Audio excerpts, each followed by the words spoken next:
जय हिंद दोस्तों topper math by D N sir के क्लास में आपका स्वागत है।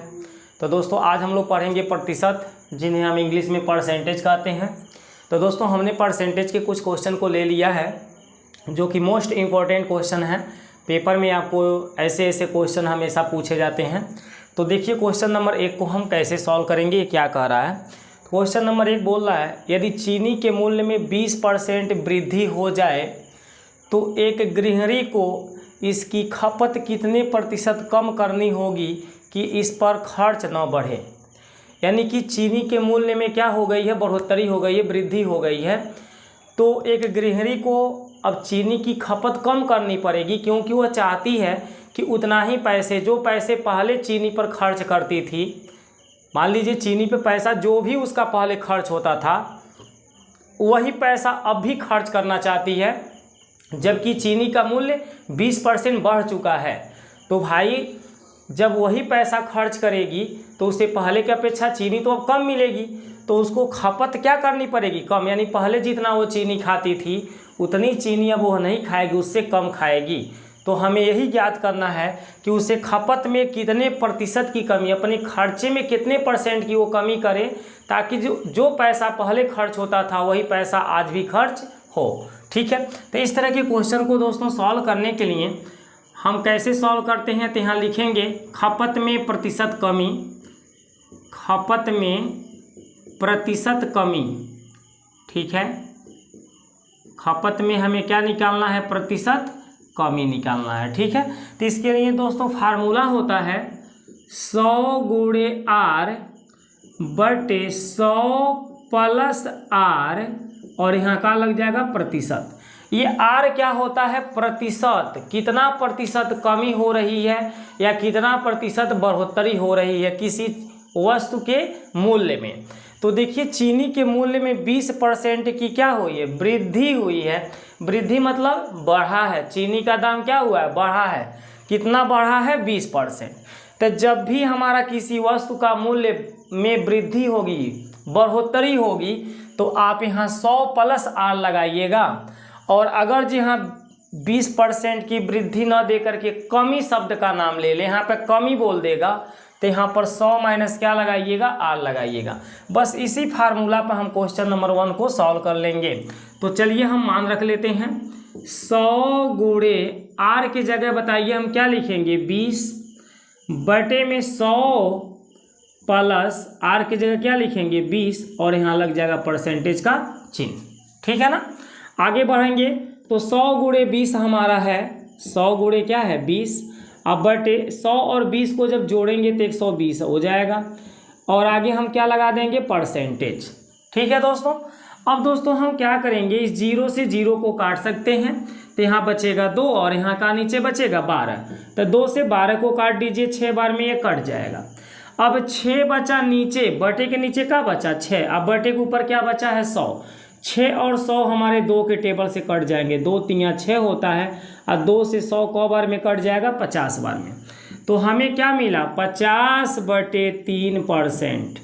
अर्थात अब चीनी के खपत में हमें क्या करना पड़ेगा, 50/3% की कमी करनी पड़ेगी, तब जाकर के उतना ही पैसे में हमारा खर्चा चल पाएगा, खर्च में कोई परिवर्तन नहीं होने वाला है। ठीक है ना, तो 50/3% को हम और क्या लिख सकते हैं, 3 से अगर आप भाग देते हैं 50 में तो 16 बार आपका भाग जाएगा। 3 का भाग 50 में कब बार जाएगा, 16 बार। 16 3 48 हो जाती है। ठीक है ना, कितना बार भाग जाएगा, 16 बार। तो 16 3 48 हो जाती है। अब यहाँ कितना बचेगा, 2, आगे क्या लगा दीजिए, परसेंटेज। तो दोस्तों ये हमारा 50/3% या 16 सही 2/3%, इन दोनों में से कोई भी आंसर आपका लिख देते हैं तो सत्य होगा। तो ये हमारा क्या हो जाता है, आंसर हो जाता है। ठीक है दोस्तों, अब दोस्तों क्वेश्चन नंबर 1 के बाद हम क्वेश्चन नंबर कौन सा देखते हैं, 2। हमने दोस्तों क्वेश्चन नंबर 1 में समझा दिया कि यहाँ पर जब कमी बोल देगा तो यहाँ का लग जाएगा माइनस, खाली प्लस के जगह का हो जाएगा माइनस। और जब यहाँ कमी का नाम लेगा ना तो यहाँ पर बोलेगा कि इसके खर्च में कितने प्रतिशत की वृद्धि करनी पड़ेगी। ठीक है, जब किसी वस्तु के दाम में कमी हो जाएगी तो भाई वह वस्तु हमें क्या होगी, कम पैसे में ही ज़्यादा मिलने लगेगी। तो अब उसकी खपत हमें ज़्यादा करनी पड़ेगी, तो उसके खपत में कितने % की वृद्धि पूछेगा। ठीक है, जब यहाँ कमी कह देगा तो यहाँ वृद्धि पूछेगा, और जब यहाँ वृद्धि कह देगा तो यहाँ कमी पूछेगा। ठीक है ना। तो चलिए दोस्तों क्वेश्चन नंबर 2 को हम देख लेते हैं कि क्वेश्चन नंबर 2 हम कैसे सॉल्व करेंगे। तो दोस्तों क्वेश्चन नंबर 2 को हम देखते हैं।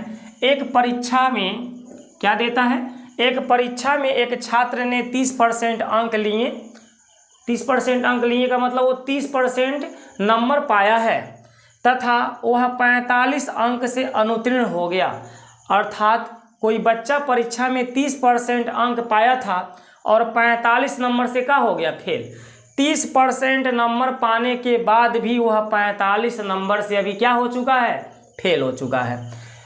दूसरे छात्र ने 42% अंक लिए जो उत्तीर्ण होने के लिए आवश्यक न्यूनतम अंकों से 45 अंक अधिक है। जो एक दूसरा छात्र है वो 42% अंक लाया है, उसी परीक्षा में कितना नंबर लाया है, 42% नंबर लाया है, और उत्तीर्ण होने के लिए जितनी हमें आवश्यक है, जितना हमारा न्यूनतम अंकों की ज़रूरत है, उस न्यूनतम अंकों से वह 42% जो नंबर लाया है, तो कितना नंबर ज़्यादा पा जाता है, 45 नंबर। चूँकि परीक्षा में पास होने के लिए न्यूनतम कितना % उसे चाहिए, तो 42% वह नंबर ला दिया है। ये हमारा न्यूनतम नहीं है, न्यूनतम नंबर से ये 45 नंबर इसमें क्या है, ज़्यादा पा गया है। पूर्णांक तथा उत्तीर्ण होने के लिए न्यूनतम अंक ज्ञात कीजिए। तो देखिए इस क्वेश्चन के कहने का मतलब क्या है कि जो पहला लड़का है वह परीक्षा में पास होने के लिए, जो पहला लड़का है वो कितना नंबर लाता है, 30% नंबर लाता है, और वह 45 नंबर से क्या होता है, फेल हो जाता है। यानी कि जो पहला लड़का है वह पास कब हो पाएगा, 30% नंबर लाया, तो ये क्यों फेल हो गया, क्योंकि 45 नंबर कम पाया था। तो इसमें हम 45 को क्या करेंगे, जोड़ देंगे। एक लड़का है जो एक परीक्षा में 30% अंक लिया तथा 45 अंक से क्या हो गया, अनुत्तीर्ण। मतलब 30% नंबर पाने के बाद भी ये लड़का फेल होता है, कितने नंबर से, 45 नंबर से। तो पास होने के लिए हम 30% में 45 को क्या करेंगे, जोड़ देंगे। ये तो पहले लड़का के पास होने की कंडीशन है। अब दूसरा लड़का के पास चलें कि दूसरा जो लड़का है उसको पास होने के लिए क्या न्यूनतम कंडीशन बनेगी। ये न्यूनतम कंडीशन बन रही है, ठीक है, न्यूनतम जिसे बोलते हैं। जो दूसरा लड़का है वह कितना नंबर पाया है, 42% नंबर पाया है, और ये 42% जब नंबर पाता है तो जितना नंबर पा करके, कम से कम जितना नंबर पा करके परीक्षा में पास होना चाहिए, जैसे एक होता है ना, कम से कम इतना नंबर लाएंगे तभी पास हो पाएंगे, उससे एक नंबर भी कम पाए तो फेल हो जाएंगे। तो उसी तरह से यह लड़का 42% नंबर पाया है और न्यूनतम अंकों से 45 अंक इसमें क्या पा गया है, ज़्यादा। इस 42% में 45 अंक क्या हो चुका है, न्यूनतम अंकों से 45 अंक इसमें ज़्यादा पा चुका है। ठीक है, तो इसमें हम 45% का 45 नंबर क्या करेंगे, घटा देंगे, क्योंकि इस 42% नंबर में पास होने के लिए जो नंबर चाहिए उससे ये 45 नंबर क्या पा चुका है, अधिक पा चुका है। इसीलिए हम न्यूनतम अंक जब जानना चाहेंगे तो 42 में से हम क्या करेंगे, 45 को घटा देंगे, तो ये न्यूनतम अंक पता चलेगा कि वो कितना नंबर कम से कम पाता तो पास हो जाता। इसी तरह से पहला लड़का 30% नंबर पाया है जो कि 45 नंबर से फेल है। अगर 45 नंबर इसमें जोड़ देंगे तो लड़का क्या हो जाएगा, न्यूनतम नंबर से पास हो जाएगा। तो दोस्तों ये दोनों के दोनों क्या है, पास होने के कंडीशन है, अर्थात ये दोनों आपस में क्या हो जाएंगे, बराबर, क्योंकि ये नंबर पाएगा तब भी पास होगा और ये नीचे वाला पाएगा तब भी पास होगा। तो ये दोनों आपस में हो जाएंगे बराबर, अर्थात 42% माइनस 45 के बराबर कितना हो जाएगा, 30% प्लस 45। ठीक है ना। आगे देखिए, अब इन सबको बस समझाने के लिए लिखे हैं, इसकी ज़रूरत नहीं है समझाने के लिए, आप समझते हैं तो डायरेक्ट यहाँ पर आप लिखेंगे कि एक लड़का है जो 30% नंबर पाता और 45 नंबर से क्या होता है, फेल होता है, तो हम 30 में 45 को जोड़ दें तो पास हो जाएगा। एक लड़का है जो 42% नंबर पाता है और न्यूनतम अंकों से वो 45 नंबर क्या पा गया है, ज़्यादा पा गया है, इसमें से हम 45 को घटा देंगे तो हमें न्यूनतम पासिंग नंबर पता चल जाएगा। तो डायरेक्ट हम इसी को आपस में रखेंगे, क्योंकि ये भी पासिंग नंबर, ये भी पासिंग नंबर, ये दोनों आपस में क्या हो जाएंगे, बराबर।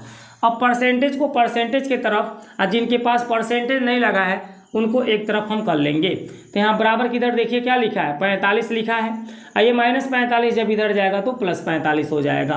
अब बराबर किधर है, ये क्या लिखा हुआ है 42% लिखा हुआ है। और ये 30% जब बराबर किधर आएगा तो यहाँ प्लस होता है, क्या हो जाएगा माइनस हो जाएगा, ठीक है ना।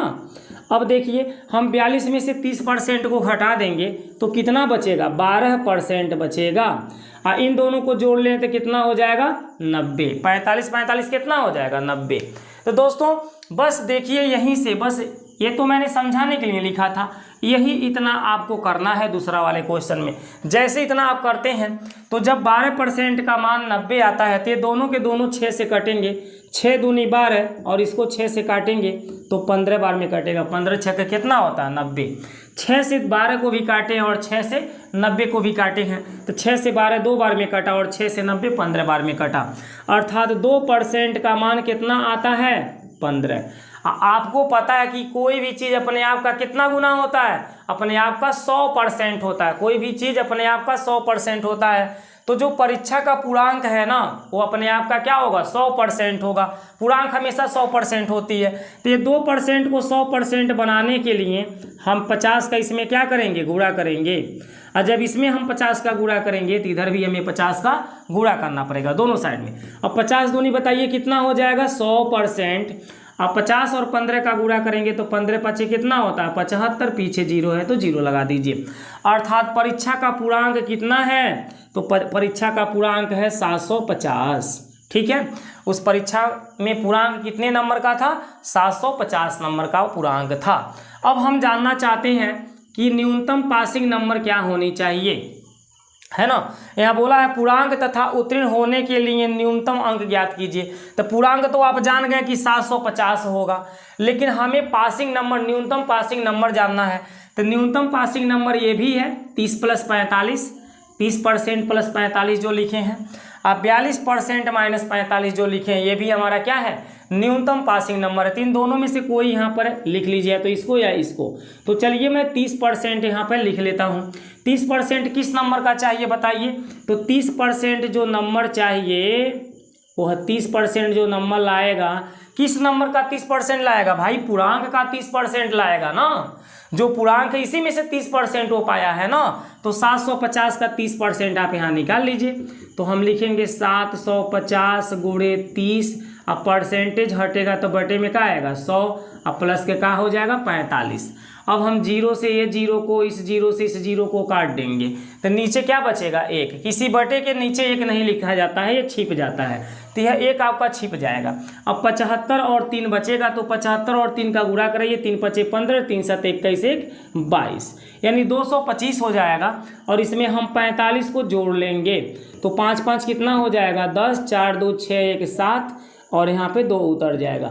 यानी न्यूनतम पासिंग नंबर कितना है 270 है।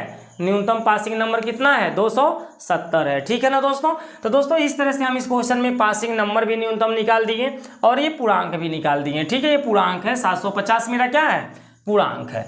आगे दोस्तों अगर जो हम इस क्वेश्चन में अभी हमने समझाया कि पासिंग नंबर न्यूनतम ये भी है और पासिंग नंबर न्यूनतम ये भी है, तो अगर हम इस पासिंग नंबर को लेके चलते तो हमारा क्या आंसर आता, चलिए इसको भी देख लीजिए। तो दोस्तों अगर हम पासिंग नंबर क्या लेके चलते हैं न्यूनतम 42% - 45, तो 42% वो किस नंबर का लाया है जो पूर्णांक है उसी का तो 42% लाया है।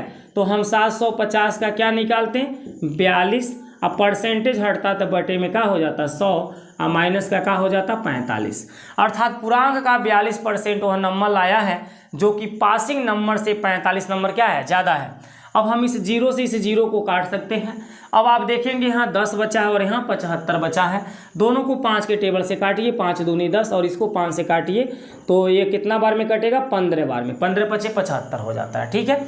अब 2 से मैं किसको काट सकता हूँ भाई 42 को। ये जो गुणे में इतना ही बस कटेंगे तो 2 से 42 मेरा क बार में कट जाएगा 21 बार में। अब 21 का 15 में गुणा कराइए, 15 × 15, अब 15 दूनी 30 और 1 कितना हो जाएगा 31। अर्थात 15 और 21 का गुणा करने से 315 आएगा और उसमें से हम 45 को घटा देंगे तो हमें न्यूनतम पासिंग नंबर मिल जाएगा। तो 5 में से 5 घटा दें 0 यहाँ बचा है 1, 1 में से 4 नहीं घटेगा, हासिल दिया 11 में से 4 जाएगा तो 7, और ये हासिल दिया तो इसके पास कितना बचेगा 2। तो देखिए दोस्तों, इसमें हमने रखा तभी 270 आ रहा है पासिंग नंबर, और 30% प्लस 45 में रखे हैं तब भी हमारा 270 पासिंग नंबर आ रहा है। तो इस तरह से आप दोनों में से किसी में रख करके पासिंग नंबर ज्ञात कर सकते हैं, जो कि न्यूनतम पासिंग नंबर है। अगर इससे कम वो बच्चा पाएगा तो फेल हो जाएगा, ठीक है, 270 नंबर से। चलिए दोस्तों, ठीक है, तो उम्मीद करते हैं दोस्तों क्वेश्चन नंबर 2 आपको समझ में आ गई होगी। अब क्वेश्चन नंबर हम 3 को देखते हैं। तो क्वेश्चन नंबर 3 में देखिए, एक कस्बे की जनसंख्या 1,76,400 है। एक कस्बे की जनसंख्या कितनी है? 1,76,400 है। इसमें 5% वार्षिक दर से वृद्धि होती है। जो कस्बे का मतलब जैसे मान लीजिए किसी नगर की जनसंख्या, किसी स्थान की, किसी जगह की जनसंख्या बताया जा रहा है, ठीक है। तो किसी कस्बे की जनसंख्या कितनी है? 1,76,400 है। इसमें 5% वार्षिक दर से क्या होती है? वृद्धि। इस जनसंख्या में 5% हर साल का होती है? वृद्धि हो जाती है। वृद्धि माने क्या हुआ? बढ़ोतरी हो जाती है। जितनी भी जनसंख्या है, इस जनसंख्या का 5% हर साल का होता है? बढ़ता रहता है। तो ऑप्शन ए में क्या कहता है? 2 वर्ष बाद कस्बे की जनसंख्या कितनी होगी? तो चलिए हम तीसरे क्वेश्चन का ए वाले को सॉल्व करते हैं। जो तीसरे क्वेश्चन का ए दिया है, 2 वर्ष बाद हमें कस्बे की क्या निकालनी है? जनसंख्या। 1 वर्ष में कितना % की वृद्धि होती है? 5% की। तो हमें 2 वर्ष बाद उस कस्बे की जनसंख्या निकालनी है। तो दोस्तों हम आपको समझाना चाहेंगे कि 5% को अगर हम फ्रैक्शन में बदलें तो क्या आएगा? फ्रैक्शन मतलब भिन्न में। तो यहाँ हम लिखेंगे 5%, हटेगा तो बटे का हो जाएगा 100। समझाने के लिए हम आपको यहाँ पे बता रहे हैं कि कैसे हम परसेंटेज को फ्रैक्शन में बदलते हैं। ये बातें आप तुरंत अपने दिमाग में याद रखिएगा। तो 5% को हम 5/100 लिख सकते हैं। 5 × 5, 5 से इसको काटिए, 5 दूनी 10, यानी 5 और 100 एक दूसरे से जब 5 से कटे हैं तो 1/, कितना आ गया? 20। कितना आ गया? 1/20। अर्थात 5% का फ्रैक्शन 1/, कितना होता है? 20। तो दोस्तों अगर हम पहले साल देखें कि वहाँ की जनसंख्या 20 रही हो, शुरू में वहाँ की जनसंख्या कितनी रही हो? 20, तो 5% क्या होती है? 5% यहाँ समझिए, 5% का वैल्यू क्या है? 1/20 है। इस 5% का फ्रैक्शन 1/20 है। तो अगर वहाँ की जनसंख्या 20 होती, कितनी होती? 20 होती, तो 1 साल में 5% क्या होती है? बढ़ जाती है। तो हम 20 का जब 5% निकालेंगे तो कितना होगा? 1, यानी कि 1 हमारा क्या होगा? बढ़ जाता है, ठीक है ना। यहाँ बोला है ना 5% वार्षिक दर से क्या होती है? वृद्धि होती है। तो देखिए दोस्तों, हम वहाँ की प्रेजेंट जनसंख्या, शुरू की जनसंख्या क्या मानते हैं? 20 मानते हैं। अब 20 के बाद जब हम 20 में देखेंगे 5% का होती है बढ़ोतरी, तो 20 का 5% कितना आता है? 1, यानी जनसंख्या 20 थी और 1 बढ़ गया, तब वहाँ की जनसंख्या कितनी हो जाएगी? 21 हो जाएगी, ठीक है ना। दोस्तों आप 20 का 5% निकालेंगे तो क्या आएगा? 1 आएगा। चलिए मैं निकाल के दिखा देता हूँ। 20 × 5% हटाएंगे तो बटे में क्या लिखेंगे? 100। अब बताइए, 0 से 0 कटेगा, 5 दूनी कितना होगा? 10, और नीचे भी क्या है? 10। 10 से 10 देखिए कट के 1 आ रहा है। तो इस 20 का 5% कितना होता है? 1। हमने मान लिया कि यदि वहाँ की जनसंख्या 20 होती, शुरू में वहाँ की जनसंख्या कितनी होती? 20, तो 5% तो बढ़ जा रही है ना। तो 20 का 5% कितना बढ़ गई? 1, यानी बढ़ गई। तब वहाँ की जनसंख्या कितनी हो जाएगी? 21। पहले जनसंख्या 20 थी, लेकिन 1 साल बाद वहाँ की जनसंख्या कितनी हो जाती? 21। इसी तरह से दूसरे साल 20 है तो कितना हो जाएगा? 21। ये पहले साल के लिए, ये दूसरे साल के लिए है, ठीक है। अब ये बताइए, ये आपको क्या बताता है? ये वाला क्या बताता है? ये आपको वर्तमान जनसंख्या को बताता है, पहले की जनसंख्या को, जो उस समय वहाँ की जनसंख्या है, और ये 5% बढ़ने के बाद वाले जनसंख्या को बताता है, ठीक है ना। ये बात आपको याद रखना पड़ेगा। तो देखिए, आप क्या करिए, 20 का 20 में गुणा करा दीजिए तो कितना आएगा? 400। 21 में 21 का गुणा कराएंगे तो 441, यानी कि ये जो 400 आया है दोस्तों, ये वहाँ की वर्तमान जनसंख्या है और ये 2 साल बाद की जनसंख्या है। तो आप कहेंगे कि वहाँ की वर्तमान जनसंख्या तो 1,76,400 है और आपने कितना निकाल दिया है? 400 निकाल दिया है। तो भाई हम देखेंगे कि यह 400 से 1,76,400 क गुना ज़्यादा हो रहा है। इस 400 से ये संख्या क गुना ज़्यादा हो रही है। तो सिंपल सी बात है, इससे ये क गुना ज़्यादा है हम कैसे जान सकते हैं, इससे इसमें भाग दे दीजिए, आप जान जाएंगे। ये 0 से डबल 0 को क्या करिए, काट दीजिए और 4 से इसको काटिए।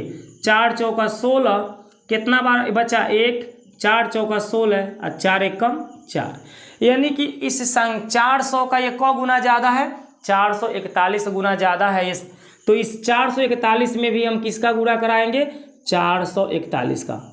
ये 441 जो निकला इसी का इसमें गुणा करा देंगे और यहाँ पर हमें क्या पता चल जाएगी, इनका इसमें गुणा करने से यहाँ पे क्या पता चल जाएगी, वहाँ की वर्तमान 2 साल बाद की जनसंख्या पता चल जाएगा। तो जब हम 441 का 441 में गुणा करेंगे तो हमारा कितना आएगा, 1,94,481 आएगा।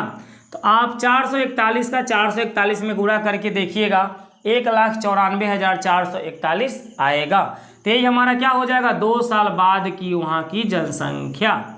ठीक है ना, पहले वहाँ की जनसंख्या कितनी थी, 1,76,400, लेकिन 2 साल बाद वहाँ की जनसंख्या कितनी हो गई, 1,94,481। ठीक है ना दोस्तों।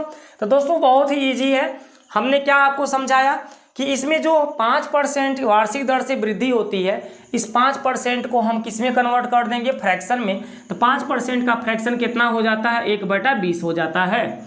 अब हम मानते हैं कि यदि वहाँ की जनसंख्या 20 रही है, शुरू वहाँ की जनसंख्या 20 रही है, तो 5 साल तो 1 साल में 5% 1 साल में बढ़ जा रही है। तो 20 का 5% कितना बढ़ रहा है, 1 बढ़ जा रहा है। तो जब जनसंख्या 20 है तो 1 साल बाद वहाँ की जनसंख्या कितनी हो जाएगी, 21 हो जाएगी। इसी तरह से दूसरे साल भी 20 है तो कितनी हो जाएगी, 21 हो जाएगी। अब हम 20 में 20 का गुणा किए 400, 21 में 21 का किए 441।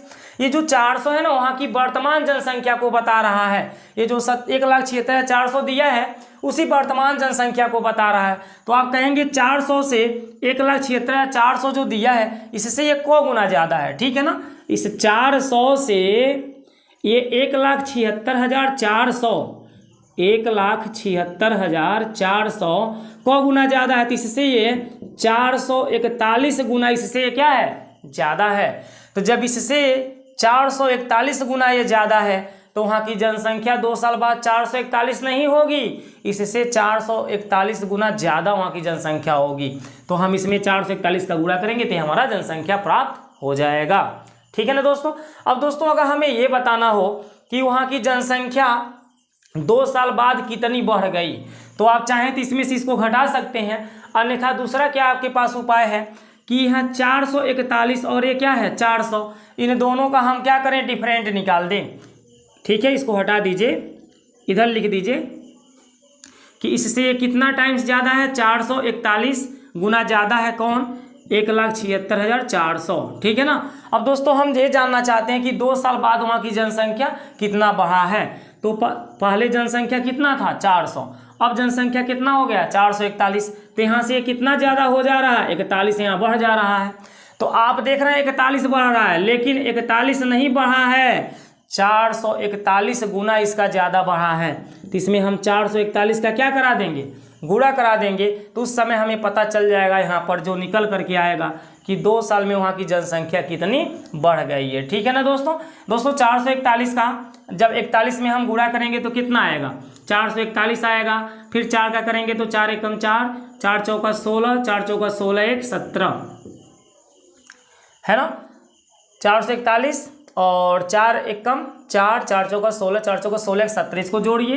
1 4 4 कितना होगा 8, और 6 4 कितना होगा 10, 7 1 कितना होगा 8, और यहाँ पर 1, यानी 18,081 जो आ रहा है, 18,081 जो आ रहा है, यह वहाँ की 2 साल बाद जनसंख्या में बढ़ोतरी है। पहले वहाँ की जनसंख्या इतना था, अब 2 साल बाद वहाँ की जनसंख्या इतना बढ़ चुका है, अर्थात इतना जनसंख्या हो गया है। तो ऐसे इनका हम डिफरेंट देख सकते हैं कि यहाँ से कितना ज़्यादा है, जितना भी ज़्यादा उसमें हम इसी टाइम्स का क्या कराएंगे, गुणा कराएंगे, तो हमें 2 साल बाद की भी जनसंख्या निकल जाएगी। या ये 2 साल बाद की जनसंख्या जो निकल गई है उसमें से वर्तमान जनसंख्या को घटाएंगे, तब भी आपका यही आएगा। ठीक है दोस्तों। तो चलिए इस क्वेश्चन में हमने थोड़ा आगे तक की बातों को आपको समझा दिया है, ताकि मान लीजिए अगर ऐसा पूछता है तो आप कैसे ज्ञात करेंगे। अब दोस्तों हम आगे चलते हैं तीसरे की बी वाले क्वेश्चन में कि तीसरे की बी को हम कैसे सॉल्व करेंगे। तो यहाँ देखिए जो तीसरा का बी देता है, 2 वर्ष पूर्व कस्बे की जनसंख्या कितनी थी। क्वेश्चन तो यही है, एक कस्बे की जनसंख्या 1,76,400 है, इसमें 5% वार्षिक दर से वृद्धि होती है, तो 2 साल पहले की जनसंख्या आपसे पूछा जा रहा है। तो दोस्तों 5% को हमने कहा 1 बटे क्या लिखते हैं, 20 लिखते हैं, अर्थात 20 का 5% कितना होता है, 1। तो आपने देखा कि यदि शुरू की जनसंख्या 20 है तो बाद में कितनी हुई, 21। ऐसे शुरू की जनसंख्या 20 है तो बाद में कितनी हुई, 21। ये पहले साल के लिए, ये दूसरे साल के लिए, ठीक है ना। अब हमको इनका जब गुणा किए तो 400 हो गया इन दोनों का, और इन दोनों का गुणा किए तो 400 क्या हो गया, 41। अब ये जो 441 है, यह जनसंख्या जो 441 आप देख रहे हैं, इस जनसंख्या को ही हम मानेंगे कि 1,76,400 है। कब, जब 2 वर्ष पहले की जनसंख्या से पूछेगा, तो वर्तमान जनसंख्या हम ये जो दिया है इसको मानेंगे, 1,76,400 जो दिया है। यहाँ देखिए क्वेश्चन में डिफरेंट है ना, 2 वर्ष बाद कस्बे की जनसंख्या, 2 वर्ष पूर्व कस्बे की जनसंख्या बी में देता है और उसमें बाद देता है। तो जब बाद कहेगा तो वर्तमान जनसंख्या ये बनेगी और बाद में हम निकाल लेंगे, लेकिन जब पूर्व कहेगा तो ये वर्तमान बनेगी और ये बाद वाली जनसंख्या, ये पूर्व वाली जनसंख्या बनेगी। पूर्व मतलब पहले वाली। तो देखिए 441 से ये कितना गुना ज़्यादा है, तो 441 से ये 400 गुना ज़्यादा है। कौ सौ गुना ज़्यादा है, 441 से ये कौ सौ गुना ज़्यादा है, 400 गुना ये ज़्यादा है। जब 441 में आप 400 का गुणा करेंगे तो ये पाएंगे। तो उसी तरह से 2 वर्ष पहले वहाँ की जनसंख्या 400 नहीं रही होगी, इससे 400 गुना ज़्यादा रही होगी। तो 400 का 400 में गुणा करेंगे, 4 चौका 16, 2 जीरो ये, 2 जीरो ये, कुल कितने जीरो हो जाएंगे, 4 जीरो, अर्थात 1,60,000 वहाँ की जनसंख्या रही होगी 2 साल पहले। तो बी वाले का आंसर कितना आएगा, 1,60,000। ठीक है ना दोस्तों। तो ये हमारा क्वेश्चन नंबर बी का क्या हो गया, आंसर। तो दोस्तों देखिए कि आप कितनी आसानी तरह से हम पहले या बाद की जनसंख्या को कैसे प्राप्त कर रहे हैं। ठीक है ना। ऐसे 2 साल 3 साल जितना भी दे दे आपको, 4 साल दे दे, तो इसी तरह से आपको लिख करके गुणा करके निकाल लेना है। अब दोस्तों क्वेश्चन नंबर 4 को देख लेते हैं। तो क्वेश्चन नंबर 4 में देता है, एक मशीन 1,20,000 रुपया में खरीदी गई, इसका 10% वार्षिक दर से अवमूल्यन हो जाता है, 2 वर्ष बाद इस मशीन का मूल्य क्या होगा। तो क्वेश्चन के कहने का मतलब क्या है कि एक मशीन 1,20,000 रुपया में खरीद कर लाया गया है और हर साल इसके दाम 10%, हर साल, वार्षिक माने क्या होता है, हर साल 10% इसका दाम क्या होता है, 10% के रेशियो से इसका क्या होता है, अवमूल्यन। अवमूल्यन मतलब घटा होता जाता है। इस दाम में हर साल 10% क्या हो रही है, घटा हो रही है। अवमूल्यन मतलब कमी हो रही है, घटा होता जा रहा है। ठीक है। तो आगे क्या कहता है, 2 वर्ष बाद इस मशीन का मूल्य बताइए क्या होगा। तो भाई पहले साल इस दाम का 10% घट गया, दूसरे साल भी 10% घट गया, तो इस तरह से कुल कितना हमारा घटा हो गया। तो आप उसी तरह से जैसे तीसरा लगाए वैसे चौथा को लगाएंगे। यहाँ 10% का फ्रैक्शन 1 बटे क्या होगा, 10% का फ्रैक्शन आप निकाल लीजिएगा, 10% हटेगा तो बटे में क्या आएगा, 100। अब देखिए 0 से 0 कट गया तो क्या बचा, 1/10 है तो बचा ना। तो 10% का फ्रैक्शन क्या होता है, 1/10 होता है। ठीक है। तो यदि हम माने कि शुरू में उस मशीन का दाम कितना था, 10 रुपया था, तो इसका 10% जब निकालेंगे तो कितना निकल के आएगा, 1 आएगा। यानी कि अगर जो हम देखें कि उस मशीन का शुरू में मूल्य कितना था, 10 रुपया, यानी कि मैंने उस मशीन को 10 रुपया में खरीदा, तो 10% के रेशियो से क्या हो रही है, अवमूल्यन मतलब घटा हो रही है। तो 10 का 10% कितना घटा हो गया, 1 रुपया मुझे घटा हो गया। तो जब पहले मैं मशीन का दाम यदि मानूं कि 10 रुपया था, तो 1 साल बाद उसका दाम अब कितना हो जाएगा, 9 रुपया। 1 रुपया क्या होगा, घट जाएगा। इस 10 में से 1 घटा देंगे, 9 आएगा। इसी तरह से दूसरे साल उस मशीन का दाम 10 रुपया था, लेकिन 1 रुपया कम हो गया, तो कितना हो जाएगा, 9 रुपया हो जाएगा। अब इनका हम गुणा कराएंगे तो ये क्या बताएगा, वर्तमान मूल्य मतलब प्रेजेंट टाइम में मशीन का मूल्य कितना है। हमने कहा ना प्रेजेंट टाइम का मूल्य मानिए कितना है, 10। तो 10% कमी हो गई, तब उसका दाम कितना हो गया, 1 रुपया कम हो गया। 10 का 10% 1 रुपया होता है ना, 10 का 10% कितना होता है, 1। तो हमने इस 10 रुपये का 10% क्या किया, कमी निकाला। तो 10 का 10% जब घाटा निकाला, कमी निकाला, तो 1 रुपया निकल गया, यानी 10 रुपया में 1 रुपया का घाटा हो गया। तो मुझे कौ रुपया मिला, 9 रुपया मिला। तो ये पहले साल का है और ये दूसरे साल का। तो 10 में 10 का गुणा करेंगे 100 आएगा, 9 में 9 का गुणा करेंगे 81 आएगा। तो दोस्तों ये जो 100 देखने को आपको मिल रहा है, ये 100 क्या है, मशीन आप जितने में खरीदे हैं उस दाम को बताता है। तो आप देख रहे हैं कि 100 यहाँ पर आया, लेकिन यहाँ मशीन कितना में खरीदा गया है, देखिएगा 1,20,000 में। कितना में खरीदा गया है, 1,20,000 में खरीदा गया है। तो इस 100 से कितना गुना ज़्यादा है, 1200 गुना ज़्यादा है। कौन 100 गुना ज़्यादा है, 1200। अब इससे 1200 गुना ज़्यादा है, कैसे हम जान जा रहे हैं, तो भाई 100 से मन भाग दे दीजिए ना, तो 100 के 2 जीरो, इसके 2 जीरो को काटेगा तो यहाँ क्या बचेगा, 1200 न बचेगा। तो इसका ये 1200 गुना कहलाएगा। तो इसी तरह से 2 साल बाद उस मशीन का दाम 81 रुपया नहीं होगा, इस 81 रुपया का 1200 गुना क्या कर देंगे, इस 81 रुपये का 1200 गुना करने पर जो आएगा वही हमारा मशीन का क्या होगा, दाम होगा। ठीक है, अवमूल्यन मतलब कमी होने के बाद, 10% कमी होने के बाद 2 साल बाद उस मशीन का दाम कितना होगा, तो इसे 81 रुपये का 1200 गुना निकालना पड़ेगा। तो देखिए यहाँ पे 2 जीरो हैं तो हम 2 जीरो लगा लेंगे। अब 12 का 81 में गुणा करेंगे, 12 कम कितना होता है, 12, एक हासिल बच जाएगा। अब 12 8 96 में एक जोड़ देंगे, कितना हो जाएगा, 97। अर्थात 2 वर्ष के बाद उस मशीन का दाम कितना रह जाएगा, 97,200। जिस मशीन को आपने कितना में खरीदा है, 1,20,000 रुपया में खरीदा है, लेकिन 2 साल बाद उसका दाम कितना हो जाएगा, 97,200 हो जाएगा। क्यों हो जाएगा, क्योंकि मशीन के दाम हर साल 10% घटती जा रही है, मतलब अवमूल्यन होती जा रही है। अवमूल्यन मतलब कमी होती जा रही है, ठीक है ना। तो जब घटती ही जाएगी भाई, तो पहले साल भी 10% घटेगा, दूसरे साल भी 10% घटेगा, तो घटते घटते इसका दाम 2 साल के बाद कितना आ जाएगा, 97,200 आ जाएगा। ठीक है ना दोस्तों। तो दोस्तों बहुत ही इजी है कि हम डायरेक्ट परसेंटेज को पकड़ते हैं और उसका फ्रैक्शन लिखते हैं। फ्रैक्शन को हम क्या मानते हैं, वर्तमान मतलब मूल चीज़ मानते हैं कि यही हमारा क्या है, ओरिजिनल है। ओरिजिनल इसको हम बोलते हैं कि ये हमारा ओरिजिनल वैल्यू है, ओरिजिनल मान है। ठीक है, ओरिजिनल इसको मान बोलते हैं। तो यहाँ देखिए ओरिजिनल मान हमारा कितना दिया, 1,20,000 दिया है, तो हम इस 10 को 1,20,000 की जगह 10 को मानते हैं। तो 10 का 10% हम निकालेंगे, 1,20,000 का 10% नहीं निकालेंगे, 10 का 10% एक आएगा, तो 10 में से एक हमने घटा दिया, 9 आ गया। फिर दूसरे साल भी वही 10 में से घट गया 9। अब इनका गुणा करने से जो आया यही हमारा मशीन का मूल्य कहलाएगा।